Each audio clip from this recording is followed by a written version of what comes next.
नमस्कार, मैं शिमला से राजेश मंडोत्रा। आप दिव्य हिमाचल टीवी का खास कार्यक्रम हिमाचल की बात मेरे साथ देख रहे हैं और दिन भर की जो आज की अपडेट है वो हम इस कार्यक्रम के जरिए आपके साथ साझा करते हैं और फिर अगले 2-3 दिन में जो भी घटनाएं सामने हैं पॉलिटिकल आ रही हैं उनकी बात भी करेंगे। और ख़ास बात ये करेंगे कि जो आखिरी कैबिनेट 11 तारीख को आ रही है उससे आसपास क्या क्या घटनाएं हैं और आखिरी कैबिनेट से हम क्या उम्मीद कर सकते हैं। क्योंकि अगर 11 तारीख की कैबिनेट को अगर हम देखें और 13 तारीख को प्राइम मिनिस्टर का चंबा का विजिट देखें तो 14 तारीख से ऐसा लग रहा है कि कोड ऑफ कंडक्ट लग जाएगा। हो सकता है 13 की दोपहर बाद ही लग जाए। तो अगर इन संभावनाओं के अनुसार अगर हम चलें तो 11 को होने वाली कैबिनेट के डिसीजन इंप्लीमेंट हो पाएंगे या नहीं, ये अपने आप में एक सवाल है। और इसीलिए इन सारी चीज़ों को लेकर आज आपके साथ चर्चा में लेंगे।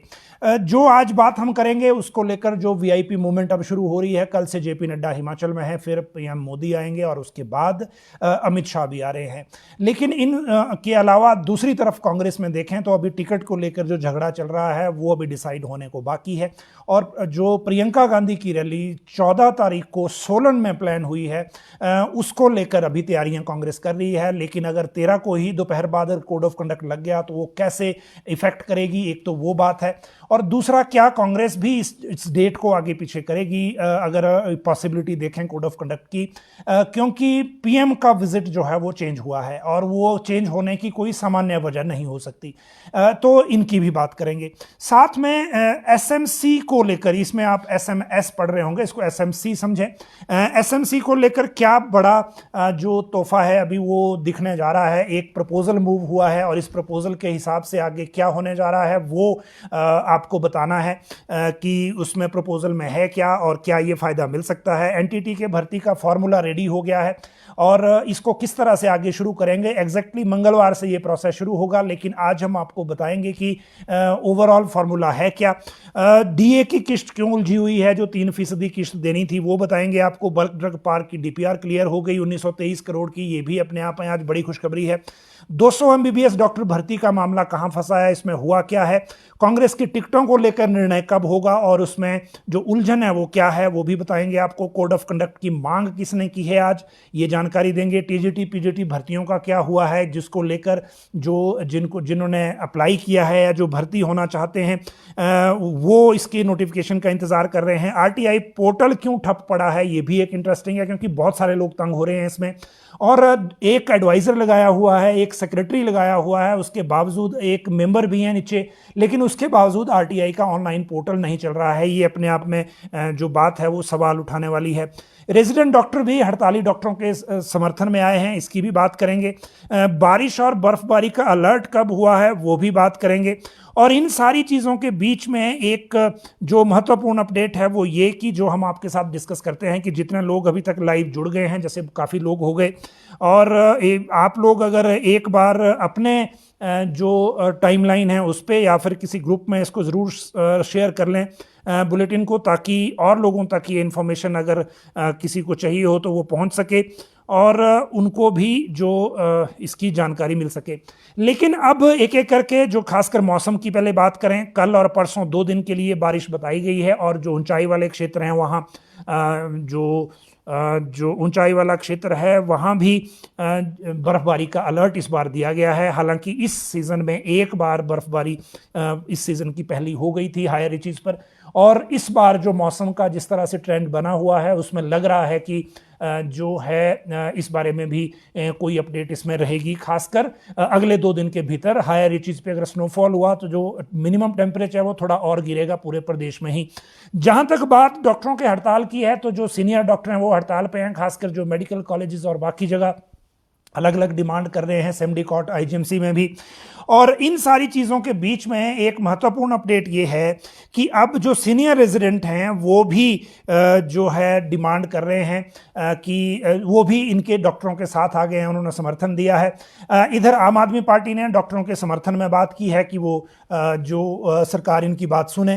पेन डाउन स्ट्राइक इन्होंने चला रखी है, ओपीडी प्रभावित हो रही है। लेकिन इस सब के बावजूद अभी सरकार की तरफ से कोई पहल इस तरह की नहीं की गई है। सरकार ने टाइम बाउंड अपग्रेडेशन का एक नोटिफिकेशन पिछले कल की थी, लेकिन जो डॉक्टर हैं वो कह रहे हैं कि उन्होंने वो मांगा ही नहीं था कि असिस्टेंट प्रोफेसर से 4 साल में एसोसिएट और 3 साल में प्रोफेसर, लेकिन वो डेजिग्नेशन है और वो उन्होंने मांगा ही नहीं था। वो टाइम बाउंड प्रमोशन की बात कर रहे हैं कि जो पोस्ट जैसे खाली हो वो टाइम बाउंड भरी जाए, वो उसकी बात कर रहे हैं। तो ये जो मामला है ये भी अभी नहीं सुलझ रहा है और इसके भी सुलझने का भी इंतजार करना पड़ेगा।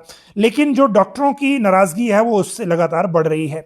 आरटीआई के पोर्टल की बात करें तो हिमाचल में बहुत सारे लोग आरटीआई अप्लाई करते हैं और कई बार ये देखा गया है कि विधानसभा में रिप्लाई नहीं मिलता, लेकिन आरटीआई में इमीडिएट रिप्लाई मिल जाता है।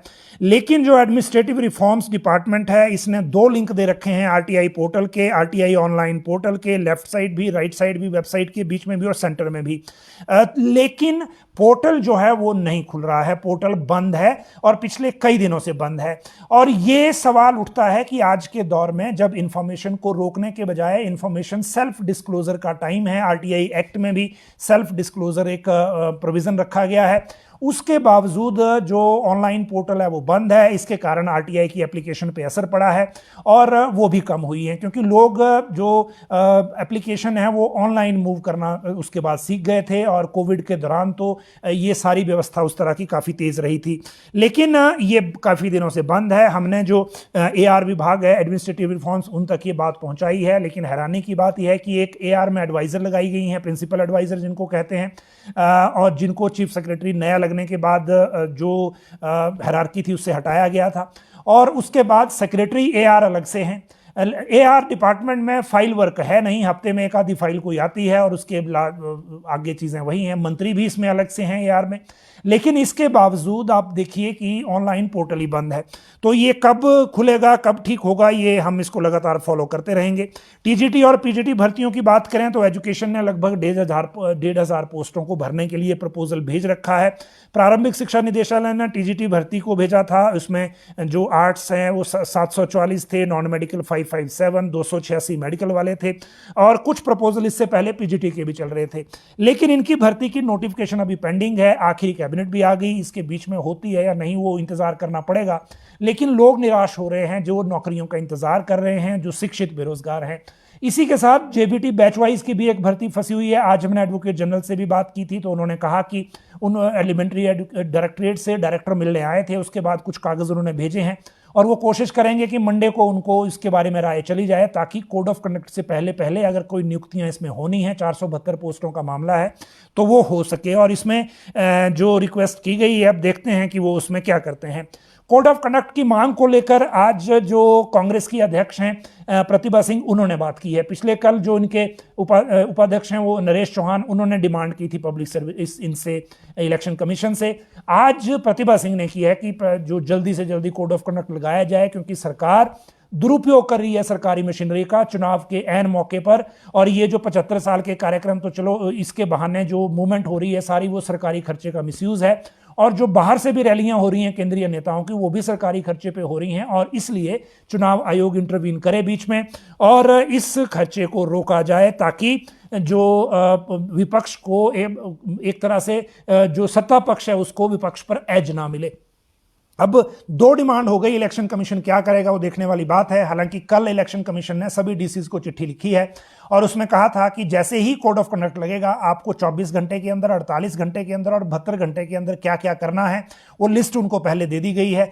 तो जो चुनाव की प्रक्रिया है वो लगभग आप समझिए इस तरफ से है कि कोड ऑफ कंडक्ट कभी भी लग सकता है, क्योंकि जब इलेक्शन कमीशन डीसीज को ये नोटिस देना शुरू कर दे कि आपको 24 घंटे में क्या करना है, 48 घंटे में क्या करना है, तो डेट नजदीक होती है। और इसीलिए अब 2 बार कांग्रेस से डिमांड हो गई। अब इलेक्शन कमीशन क्या करेगा वो देखने वाली बात है। हालांकि जब तक दिल्ली से प्रेस वार्ता के जरिए शेड्यूल नहीं बताया जाता, चुनावी तारीखों की घोषणा नहीं होती, तब तक शायद विपक्ष की इन शिकायतों पे कोई मैंडेट बनता नहीं है। और फिर भी जब 2 शिकायतें हो गई तो इसको देखना बाकी है कि इसमें क्या होता है।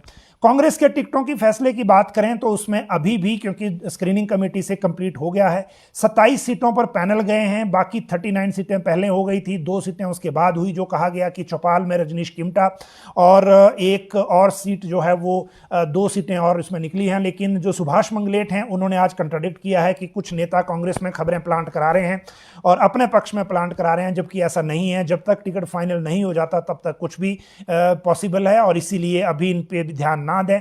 बात भी सही है, मैंने आपको कल भी बताया था कि जिन सीटों पे नाम बताए जा रहे हैं उसमें अब आप देखिए 39 सीटें जो स्क्रीनिंग कमेटी की पहली बैठक से निकल गई थी और उसके बाद सेंट्रल इलेक्शन कमेटी से भी अप्रूव हो गई थी एक तरह से, लेकिन लिस्ट जारी नहीं हुई थी।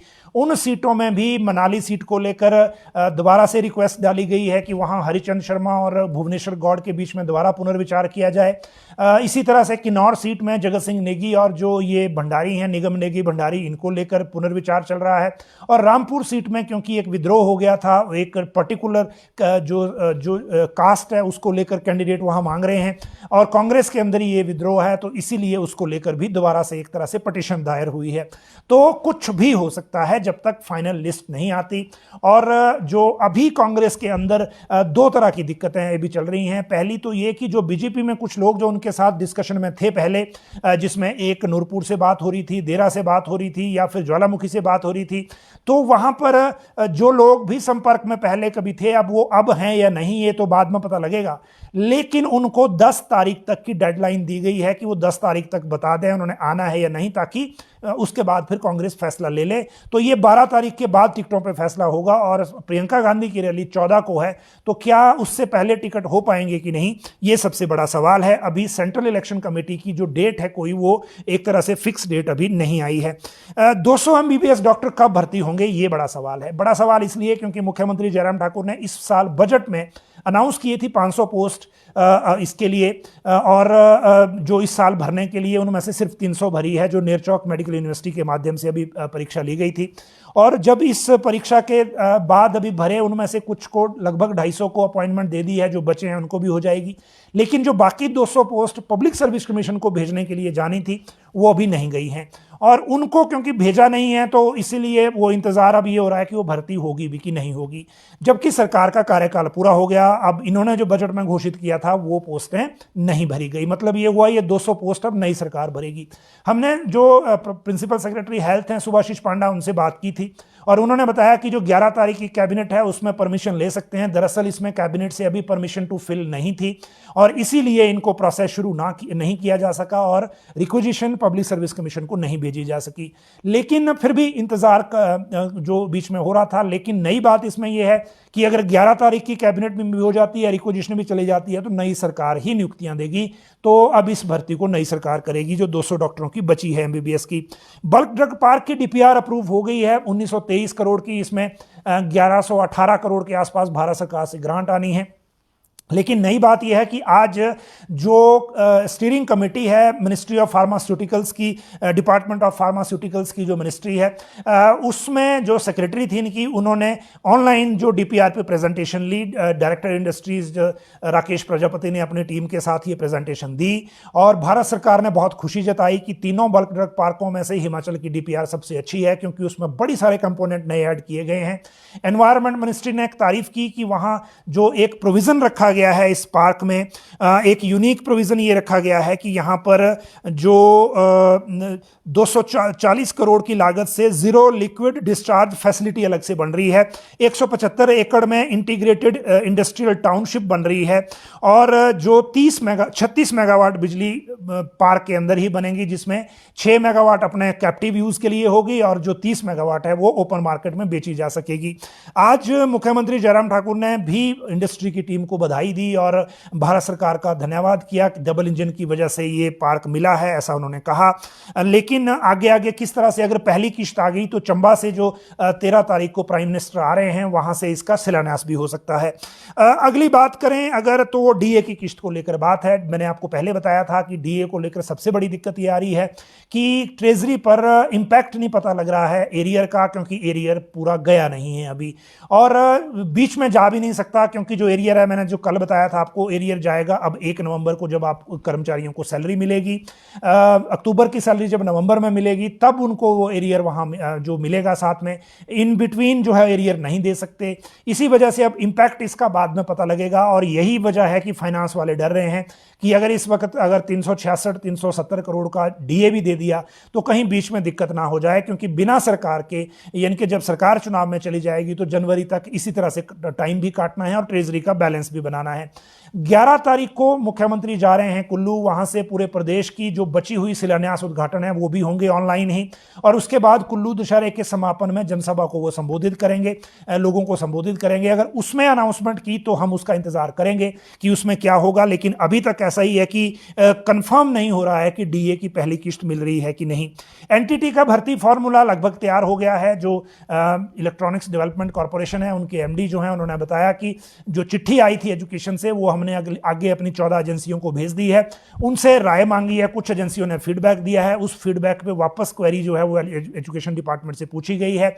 वो इन टर्म्स ऑफ एलिजिबिलिटी है, इन टर्म्स ऑफ जो 1 साल का डिप्लोमा एनटीटी का और 2 साल का जो डिफरेंस है उसके बारे में पूछी गई है, और ब्रिज कोर्स कौन करवाएगा उसके बारे में पूछा गया है। लेकिन नई बात यह है कि जैसा हम पहले सोच रहे थे कि जो, क्योंकि एनटीटी वाली जितनी भी लेडीज हैं इन्होंने रोजगार कार्यालयों में अपना नाम दर्ज कराया है, लेकिन ये भर्ती रोजगार कार्यालय के माध्यम से नहीं होगी। इस भर्ती को ओपन जो विज्ञापन है उसके जरिए किया जाएगा, और डेवलपमेंट कॉर्पोरेशन का ये कहना था कि हम केवल पहले नोटिफिकेशन जारी करेंगे भर्ती का और उसमें पद और शैक्षणिक योग्यता बता देंगे, बाकी जो एजेंसियों के नाम दे देंगे। जो भी व्यक्ति हैं वो उन एजेंसियों को संपर्क कर सकते हैं। 5% ये अपने जो चार्जेस हैं वो लेते हैं, बाकी 9,000 फिक्स सैलरी पर ये आउटसोर्स पे भर्तियां होनी है, 4,887। तो ये एक प्रोसीजर है। सुबह आप प्रिंट के फॉर्म में इस खबर को देख सकते हैं, उसमें आपको पूरी जानकारी मिल जाएगी कि भर्ती किस तरह से हो रही है। एसएमसी शिक्षकों को लेकर एक बड़ी अपडेट आई है, और ये अपडेट एक तैयारी की तरह है। तैयारी इसलिए क्योंकि एक जो एजुकेशन डिपार्टमेंट से एक लेटर मूव किया गया है एजुकेशन डिपार्टमेंट से, और ये लेटर मूव किया गया है सेक्रेटरी एजुकेशन को। और इस लेटर में ये पूछा गया है कि परमिशन मांगी गई है कि जो एसएमसी के टीचर्स हैं हिमाचल में जो विभाग में नियुक्त हैं, उन टीचर्स को जो कॉन्ट्रैक्ट टीचर हैं उनके बराबर सैलरी दी जाए, ये कहा है। और इसका सब्जेक्ट यही है कि 2,450 एसएमसी जो हैं जिनको गारंटी मिलती है अध्यापकों को, कॉन्ट्रैक्ट टीचर अनुबंध अध्यापकों के बराबर वेतन और वित्तीय लाभ के बारे में।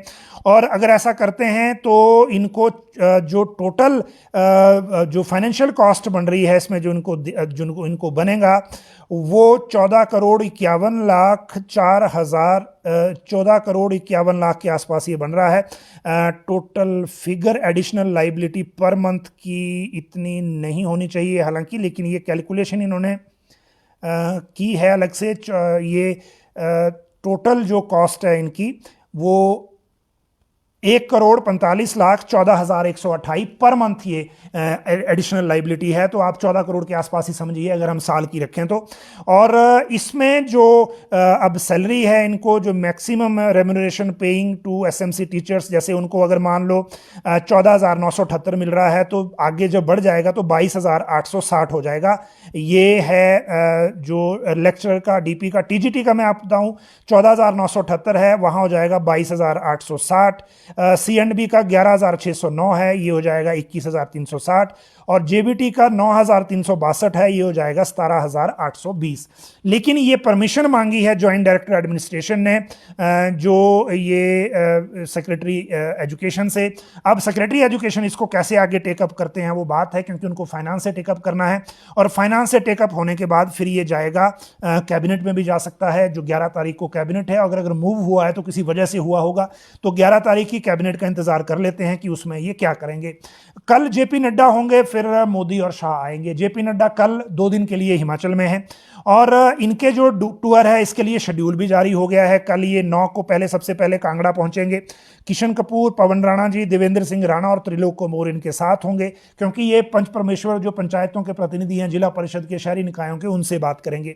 हमीरपुर में जो प्रभारी हैं अविनाश राय खन्ना, वो और पूर्व केंद्रीय मंत्री अनुराग सिंह ठाकुर और त्रिलोक जम्वाल इनके साथ होंगे। 10 अक्टूबर को मंडी में मुख्यमंत्री जयराम ठाकुर और राकेश जम्वाल इनके साथ होंगे। और शिमला में ही कल परसों सुरेश कश्यप, प्रदेश अध्यक्ष संजय टंडन और पुरुषोत्तम गुलेरिया इनके साथ होंगे। तो ये हो गया जो 2 दिन का दौरा है जेपी नड्डा का। इसके बाद ये हो गई बात 9 और 10 की। उसके बाद 11 तारीख को, क्योंकि 10 तारीख को जेपी नड्डा को वहां रिसीव करने के बाद मंडी में बिपाशा सदन में बैठक करवाने के बाद मुख्यमंत्री कुल्लू चले जाएंगे और कुल्लू में अगले दिन 11 को सुबह पूरे प्रदेश के जितने उद्घाटन शिलान्यास बाकी बचे हैं वो ऑनलाइन कुल्लू से ही करेंगे मुख्यमंत्री। और उसके बाद वो दशहरा का समापन करके फिर दोपहर बाद से पहले पहले शिमला आ जाएंगे और 11 तारीख को दोपहर बाद यहां कैबिनेट की बैठक है। कैबिनेट की बात आगे करेंगे, लेकिन ये 11 तारीख की बात हुई। उसके बाद कैबिनेट के बाद चंबा चले जाएंगे सीएम, क्योंकि 13 तारीख को प्रधानमंत्री ने चंबा आना है, तो उनको 12 तारीख को चंबा में इंतजाम देखने हैं। 13 तारीख को पीएम जो आ रहे हैं, उसमें जो अभी तक 3 जो बिजली प्रोजेक्ट हैं, एक चांजू 3, एक द्योथल चांजू और एक है होली बजोली, जिनका उद्घाटन और शिलान्यास होने हैं। अब पीएमजीएसवाई 3 का भी इनॉग्रेशन पीएम के ने करना है, तो वो भी साथ में ऐड कर लिया है। एक बल्क ड्रग पार्क अगर अप्रूव हो गया तो ये भी शिलान्यास के लिए वहां ऐड हो जाएगा। लेकिन इन सारी चीजों के बाद फिर 15 तारीख को अमित शाह सिरमौर आ सकते हैं। हाटी का जो अभी बड़ा एक अनाउंसमेंट हुआ है, उसके एक बड़े कार्यक्रम में अमित शाह आ सकते हैं और उसके लिए तैयारियां अलग से चल रही हैं। तो ये मूवमेंट है जो अभी वीआईपी मूवमेंट चल रहा है।